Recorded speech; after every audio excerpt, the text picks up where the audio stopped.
Hey guys, what's going on? We have a few requests recently for some training videos. Apparently doing videos on visions in the inner journey isn't quite blowing people's hair back as much as perhaps it should. So what I wanted to share today is something I developed when I was doing a lot of combat sports, and I wanted to find a way to land strikes with more power from a counter. So generally that would mean some sort of movement to the side or even a step back to explode into a counter to be able to deliver a more powerful strike or kick on a counter, as I say. Now, although I developed this myself through my own knowledge of, plyometrics, Olympic lifts, and stored elastic energy, and this, that, and the other, I'm sure that I didn't actually make it up. So, if you want to write me letters telling me who invented it, I'm sure it was some Eastern Bloc coach 100 years ago. I'm sure other people have done it. It's just this is how I developed the actual lift. Now, you can do this with any type of lift. You can do it with a snatch. It's just that with a clean and jerk, which I'll demonstrate today, I think there are more variations. And the whole point of this, by showing you, is that you can play around with it. Once you've got the idea with how it works, you can play around with the stances that you use, the grips, I'm going to show you a few different variations today. And as I say, you can start playing around with it on your own. Now, I think I'll just do a bar, or maybe I'll throw some 10s on there. Can't be bothered warming up just to do a video. I know that's a great thing to hear a coach say, can't be bothered warming up, but I just want to be able to show you. Now, I would shoot it all outside. Again, I don't know what's going on with the coast here. It's super windy, so I'm going to try to chop and change the edit. I'll explain it here, and then I'll chop the lifts in, which I'll do outside. And I should practice it. It's wet outside, so I'm just wondering how slippery the ground's going to be. So either this is going to be a normal video, or it's going to end up on Funny's home videos. We'll see. I like winging it, and I like sort of the surprises of what may happen. So we'll see what happens when we go outside. But just if you're a beginner, how you apply this to your training regimen, you don't. If you're an intermediate athlete, same thing, you don't. This is more of an advanced technique. And as such, even for advanced athletes, I recommend a loading capacity of no more than 60%.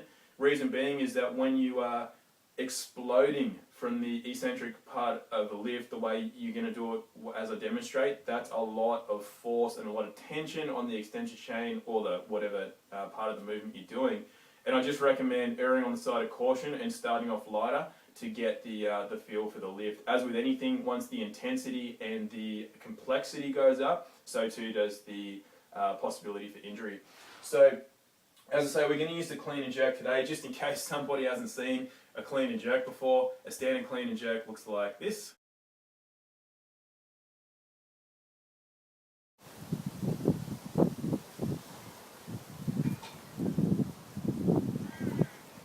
Next up we have the power clean and jerk, which just takes away the front squat portion of the movement. It's just a straight power clean into the jerk, which looks like this.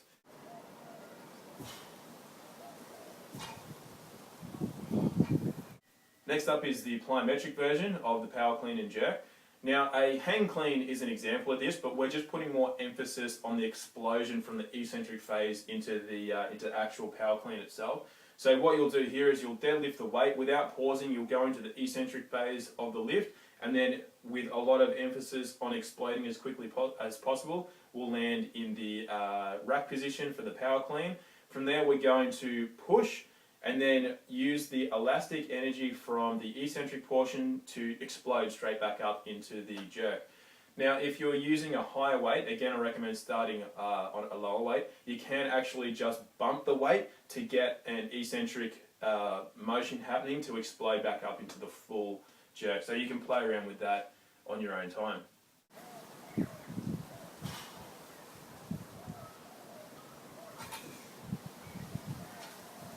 And finally, the last one I'll show you is the full explosive power clean and jerk, which is, we'll actually, same thing, we'll start from a deadlift with no pause. We're going to lower the weight, then we're going to explosively land into the rack position, and then with no pause, as we catch the weight, we're using that energy to explode straight back up into the jerk. Again, you can play around with either your staggered stance, you can use like a sumo stance, a squat stance, anything you want to land into, you can do that.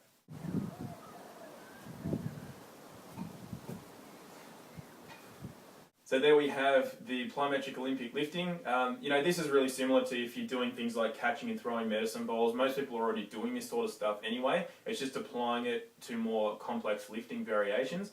As far as how to apply it and your training protocols, I would hazard a guess that if you're already at the stage where you can be doing this with, safely, and that's actually going to improve your performance and not decrease it, then you'll know how to stagger this in anyway. If you do have specific questions, feel free to email me, but I would stick to standard plyometric training protocols, as the recovery time from this sort of thing is going to be quite lengthy, and obviously you don't want to overdo this because it is a very intense type of exercise. So have fun with that. If you do have specific questions on how to apply it, feel free to email me, and I'll see you on the next video.